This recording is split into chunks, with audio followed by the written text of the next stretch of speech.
Roy and Dan are traveling today and tomorrow. Futures are down 22. Today is Thursday, August 14th. We are in the hot, deep days of summer here in the Western Hemisphere in the US. VIX just poked its head right above 15 for a second. We'll see if it can stay there. Let's start the show.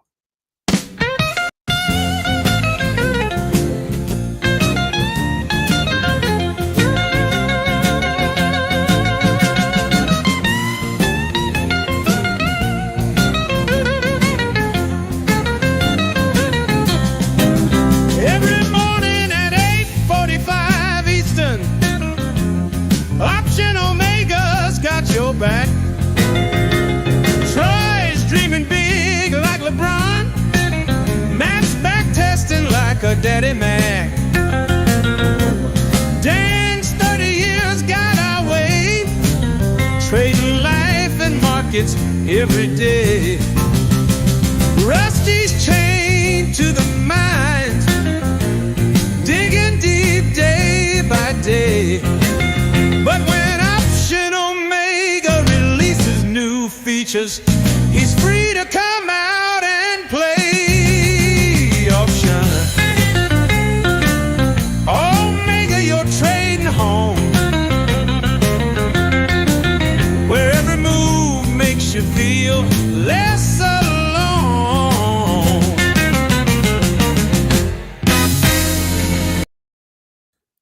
Good morning. How's everybody doing this morning? A little bit of a light crew on the OO show, so there will be more more chat interaction than usual. So chat, please be live. If you have something you want to talk about, let's talk about it. But yeah, it looks like this was an odd week this week because usually PPI and CPI are not on the days that they were on this week. So this week we had CPI on Tuesday, PPI on Thursday, which is not typically how it's ordered. Happens a couple times a year. And there were some folks that did back testing for those specific times. But I think in general, it's just not a ton of occurrences. So looks like PPI came in hot, which is interesting because usually PPI is the kind of lesser brother of the two as far as market impact, I think. And but we're down 25 points. VIX is at 1507. VIX 9-day yesterday was at 1238. So we are in not just the dog days of summer, we're in the dog days of VIX 9-day. And that's where we're at. So let's look at the show notes. So yeah, PPI, let's get some actual readings here. It looks like the hotness of it, it was forecasted to be 2.5 and was 3.3. So yeah, that's a little bit of a spicy reading. And just, I think everybody here knows this. PPI is the producer price index. So that's what it costs. It has to do with the goods sold by the manufacturers, by the people who make them. So, and good morning to everybody in the chat, by the way. Good morning and good afternoon to those of you who are not in market time, who are across the pond as it was. So, anyway, yeah, so PPI, here's a question. Is this going to be a flash in the pan? Are we actually going to get a little of spice here? Did we close? Here's a question for the chat. Did we close at an all-time high yesterday? That is the question. I can look, but somebody in the chat will probably be able to find it quicker than I can. Let me look at a chart here. But yeah, VIX right now. Oh, we just had a green candle. VIX is back down below 15. So we'll see.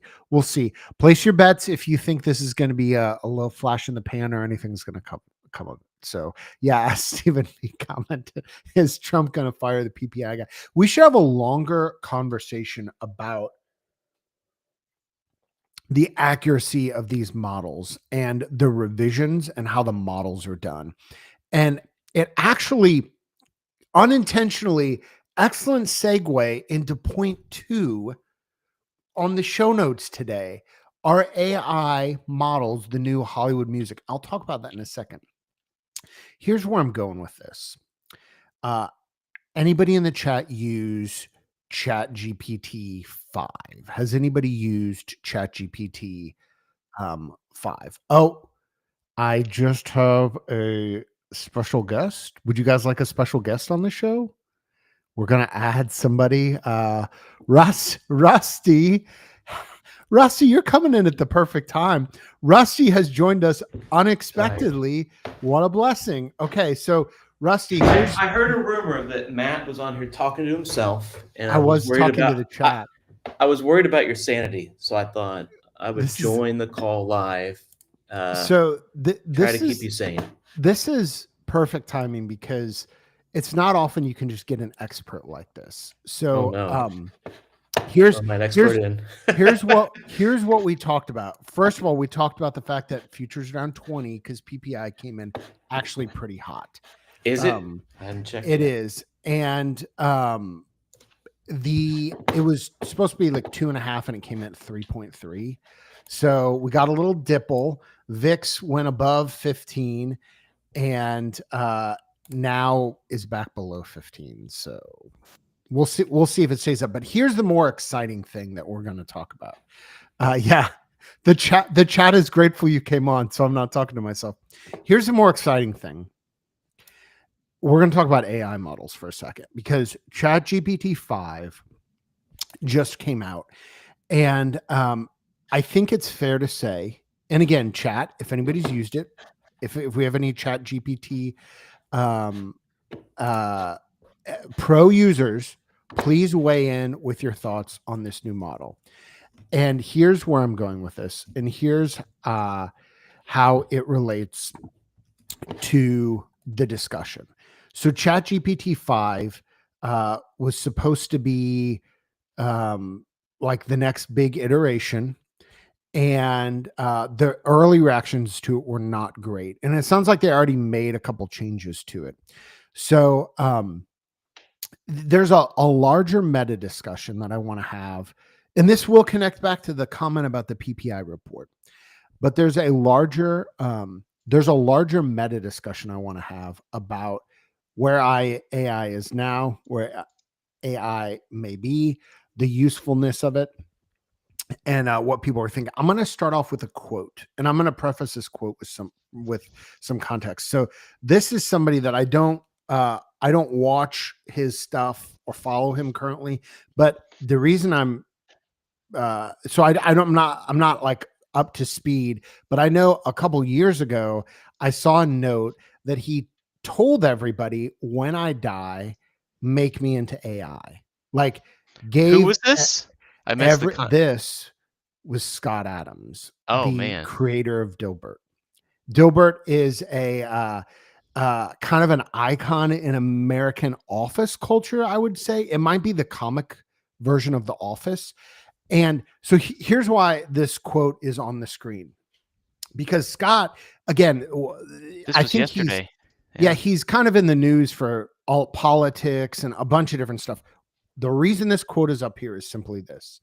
I know a couple years ago, he said, when I die, make me into AI. Like, you have purely a joke, right? Purely not a joke. He is 100% serious. He does a podcast multiple times a week. So the amount of media out there to feed into an AI model is it's not limitless, but he's written books. He's got quite a bit. You're saying he's a huge, yes. He said a lot of things. Yeah. This is what he said yesterday. I wish I could have back all the time so far trying to make AI apps do what they allegedly do. 80 to 90% failure rate for doing anything interesting. Yeah. The ratio was the same a year ago. Nothing has improved. And so I would agree 100% with that. Is that what you're about to ask me? Am I the expert on Well, AI? Is that what? listen, I think you are an expert because here's where the chat is. Hey, thank you, chat. Shout out to the chat. You guys are. We even got a shout out to Catbert. Somebody right. knows at least a little bit about Scott Adams. Scott Adams is. I like Scott Adams. So the question is what is? I think ChatGPT. Here's what's crazy. It launched 3 years ago. It was fall of 2022. Yeah. The market's Isn't basically that crazy? 3 years. insane. It almost feels so ubiquitous now that it's hard to imagine going back without it because it's everywhere. Right. It's in every app I use. It's like, would you like to use AI to scratch your back? And you're like, no. It's in everything. And I use it to build this beautiful picture for this is actually from our St. Patrick's Day show. This is St. Patrick and the market, and that's what it spit out for me. Jeez, that's somewhat blasphemous. It's delightful. No, it's not delightful. I think it's awful. So the question is, what is it good for? Like, what is it good for right now? Where is it going? What are the use cases? And then you asking me? Is this an open-ended question? Or this is an open-ended question. The chat can jump in too. So here's what I would say about AI. I largely agree with Scott Adams' take from yesterday, and it's not just his take. If anyone's actually into following software developers, there's a guy I appreciate. His name is Casey Muratori. He's known for high performance software development. Worked on The Witness with Jonathan Blow. Anyway, no more name dropping. But the point is, I think here's what I would say AI is best at. AI is like a really, really good autocomplete. That's what I think. And people say it, right? That there was a researcher who coined the term stochastic parrot, right? And so if you've ever read like Nassim Taleb, you know what stochastic models are and that kind of thing, probabilistic models. So I would say if you're working on a problem that could use a really good autocomplete, and that autocomplete doesn't just mean text now. It could be I'm autocompleting words into images, like you just showed, right? Yeah, like autocomplete my unholy desire for St. Patrick with a market printed on his chest, whatever weird fever dream. It's St. Patrick. St. Patrick calming the waves, I think. Oh, is that what it's supposed to be? He's trying to calm the markets. He's trying to calm the market. He's famous waves. for chasing the snakes out of Ireland, among many other things. And this so was I an think he would chase story. the snakes out of the. Well, we don't know. That's true. Just because something. Anyway, history is full of ambiguity. The point is, I think it's good for that. Here's what I'll say about software development. Here's the question I would have for everybody. I think it's good for generating a prototype or a simple app. It's even good at throwing a UI, slapping a UI on top of an existing app.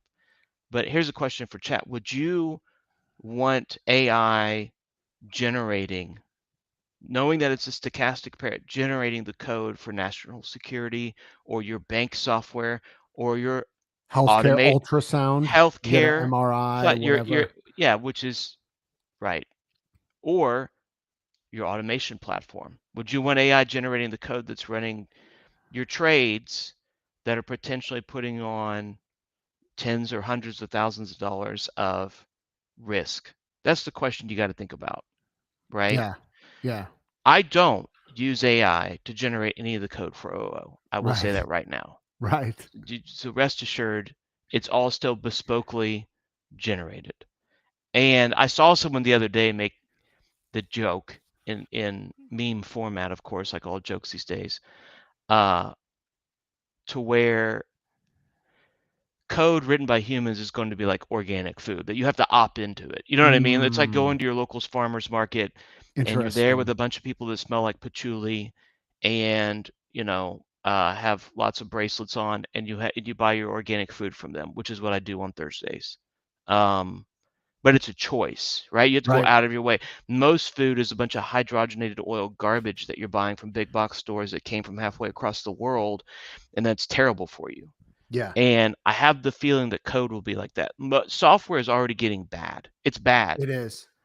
Right? And like how many websites have you gone to that just don't work? They have so many bugs, right? Yeah. So this idea, even this year, and I'm not blaming AI for this, but your meta point of the failure rate of software.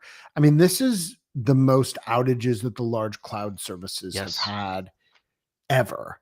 And we don't know why. And it's still a small number, so it could easily be fooled by randomness. But to the point of there's starting to be data, and I don't have this for the show today, but I can maybe get it tomorrow.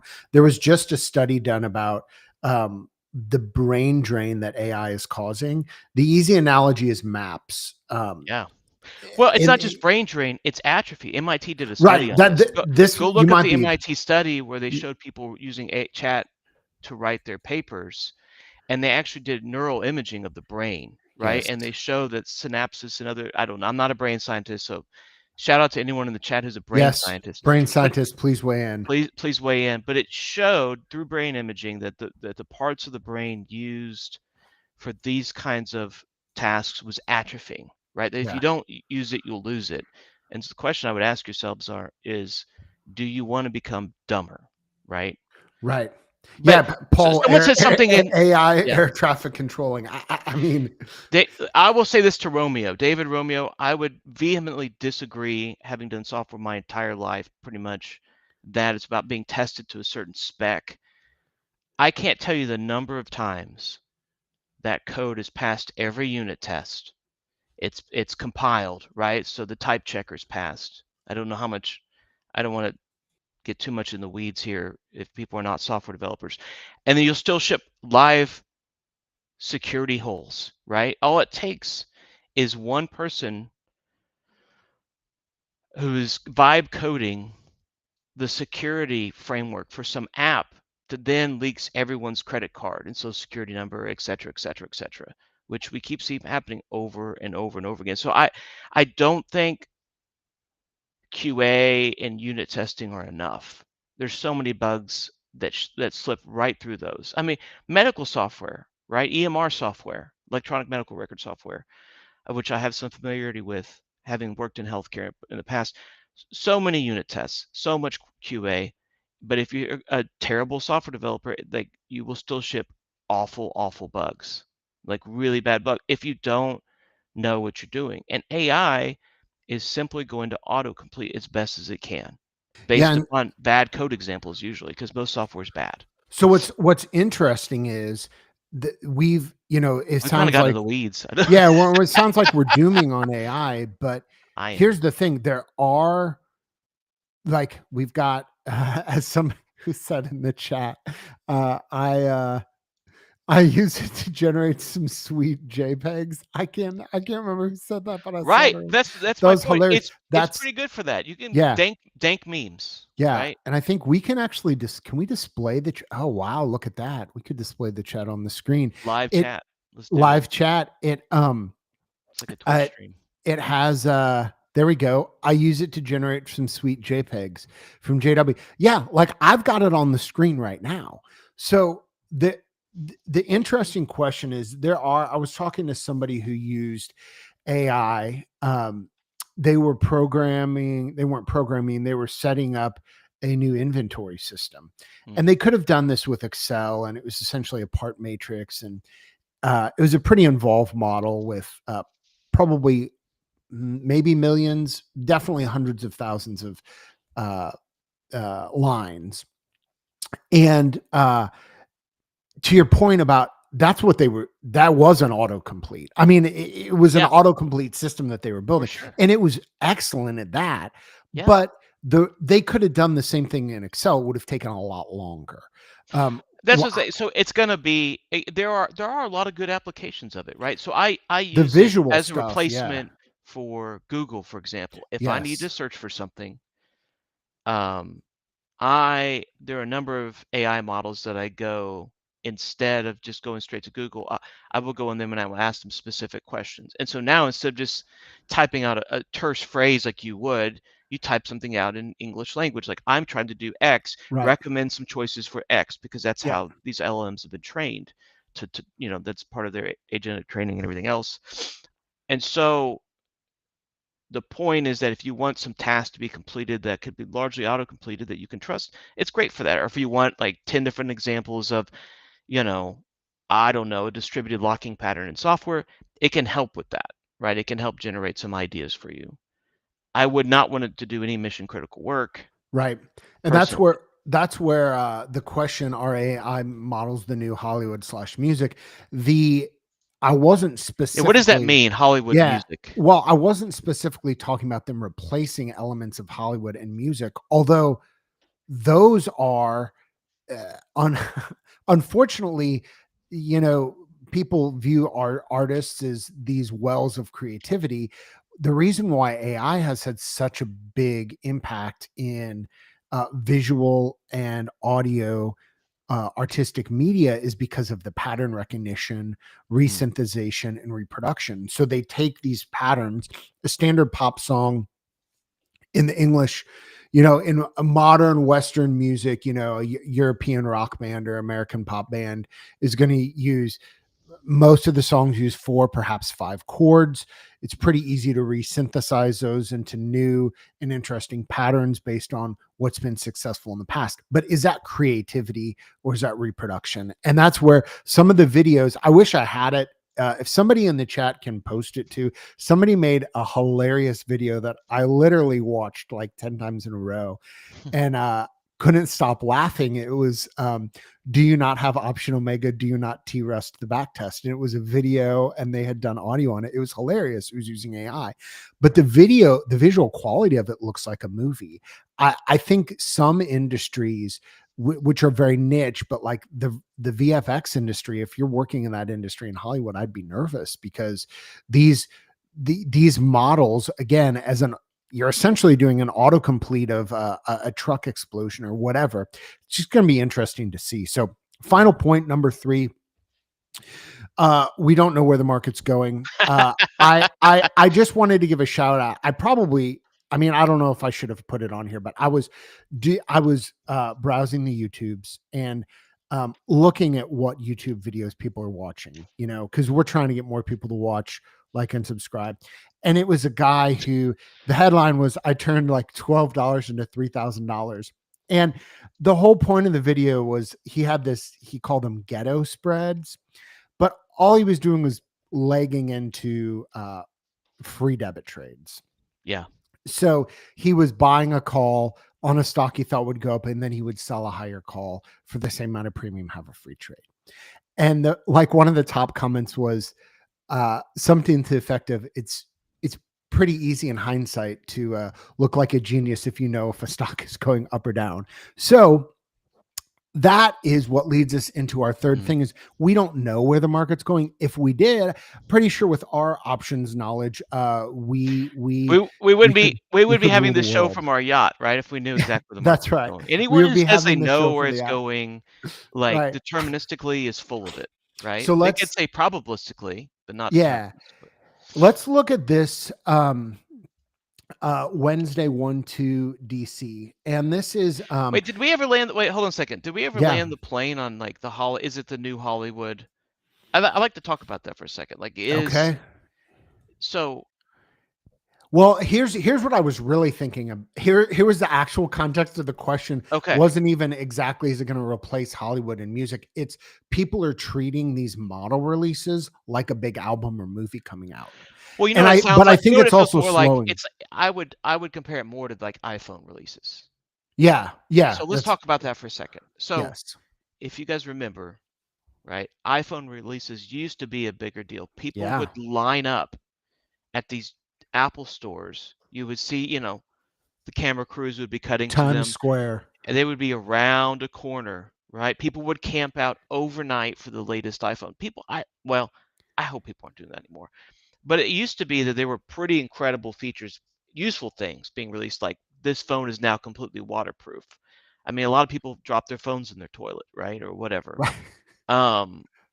Or, I mean, I can't even remember the different things. The camera ended up being professional quality. I mean, truly professional quality. Big leaps. They were changes, exponential. Now, it's kind of, I would say it's more of a linear or iterative incremental at best. right? Like the battery lives, were taking huge increases. The screens were getting, a whole different technology of screens and all these different things.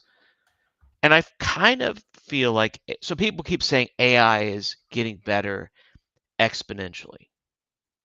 But I would say, I remember when you and I have talked about this. I remember when you showed me Mid-Journey like 3 years ago. Mind blowing.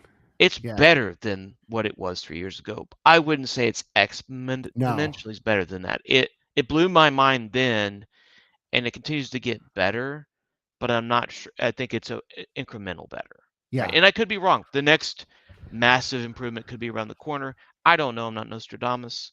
But at this point, I would agree with you that it does seem to be more of like iPhone releases after Yes. a few years, which is normal. That's how technology generally works, Yes. right? It's yeah. And I think, there's plenty examples. And listen, here's what we're going to do, guys.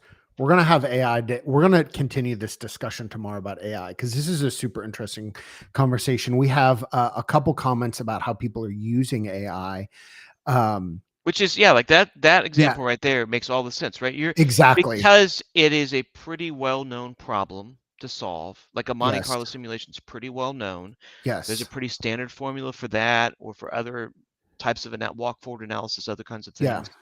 So as an autocomplete, it does a really dadgum good job of doing that. Yeah. Data analysis, things like that. Yes. And it's been interesting to us, and we need to jump into the back test here before our spicy market opens. But, in OO, we get asked a lot.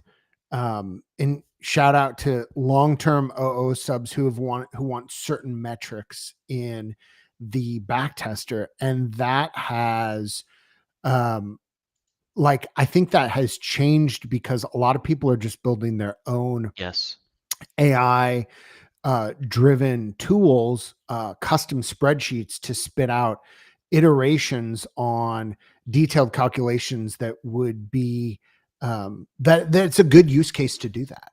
So so people asking for different analysis tools in OO has calmed down to your point, right? Because now people are just doing it themselves doing it, using AI. Because there's so many varied ways to do it. We could spend a lot of time just doing that very edge, right? Because the process starts with like back testing and then trading it, and then at the very end you want to analyze things. But it's easier for people to take the OO output and do whatever they want with it because there's myriad ways to chop it up. Yeah. Right. Yeah. So AI just listen, Rob, I get it. If AI is telling you JSP, that's another thing AI is pretty good at is pattern recognition. Yeah. If it's trained properly. Right. So maybe it's right. So here's his back test. So I'm putting this out to the chat because Troy talked about it yesterday and we talked about it Monday as well.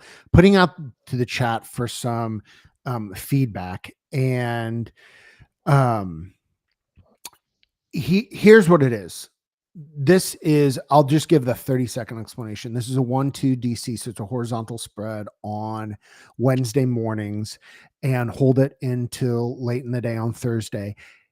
Here's what we need help. I would love some help and iterations from the community. Is I played around with it, and in the video, if you haven't watched the video that came out last weekend, Friday, Saturday, I played around with trying to find a good tent sag exit for this, and I couldn't do it.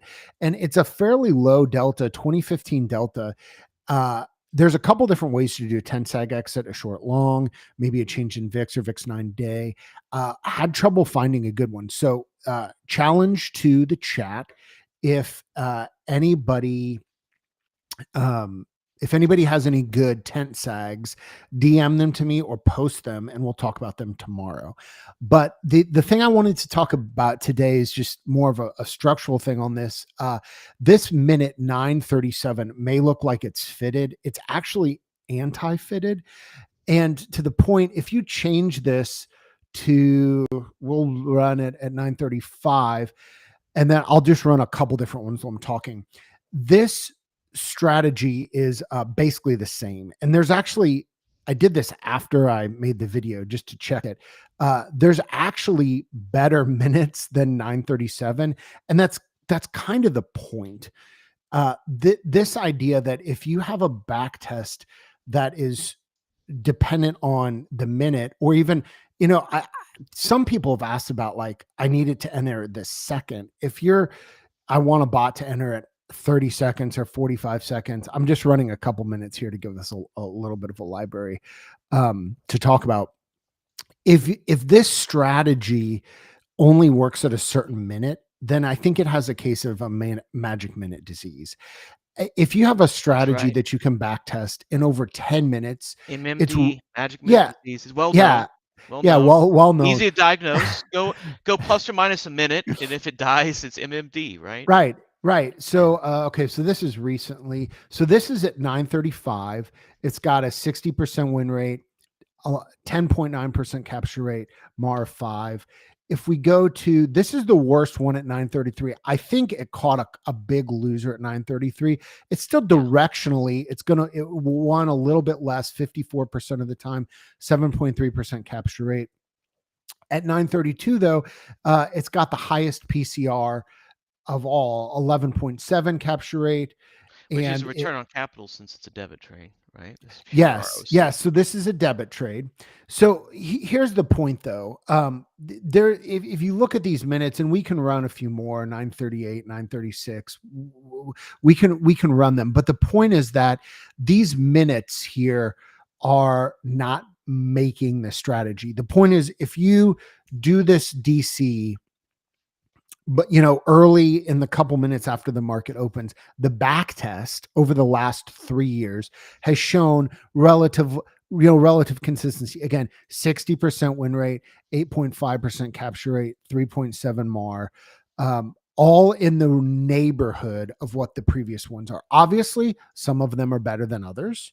And I think if we test this later in the morning, we'll find the trend that it has done better earlier.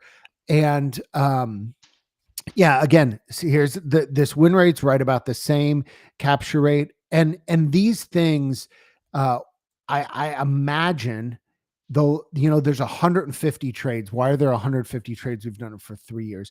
Well, before May of 2022, there wasn't the opportunity to do Thursday expirations every week, only in rare situations. That's so, right.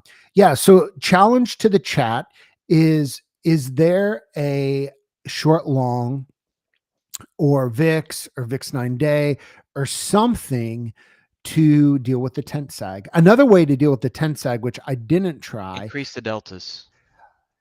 Yes. That's not what I was going to say next, but that's the easiest way to, I mean, if you're worried about tent sag, increase the deltas. You just tighten it up. And increase the deltas. Increase the deltas. And maybe if you do increase the deltas, perhaps look at the leg delta exits. Because I think, and this is kind of the same thing, we've got 65 on both of these. But if we go back and run this at, 60 and 60, or 70 and 60 or whatever. That's not tent sag. Those are directional moves, right? I know, but I'm just saying, if we change the deltas, we may look at changing higher the deltas as well. Maybe giving them longer or whatnot. So again, just playing around with this. This is kind of making the point, like changing the leg deltas 5 doesn't fundamentally change. Did you change the leg deltas? I changed the leg delta exits. From 65. Sorry. Let me be specific. Changing the leg delta exits by 5 didn't fundamentally change this back test. It still has a win result of what do you want to go? 25, 25? Yeah, 25, 20. 25, we'll still make it skewed to the upside. Okay. And and we're exiting at 60 on the like this. So that made it worse. So that's that. Now here's the thing, the win rate. Let's talk about this back test, and then we'll bounce and let everybody get to the trades. But it wins. Here's a very simple heuristic that I look to look at. It wins more than half the time.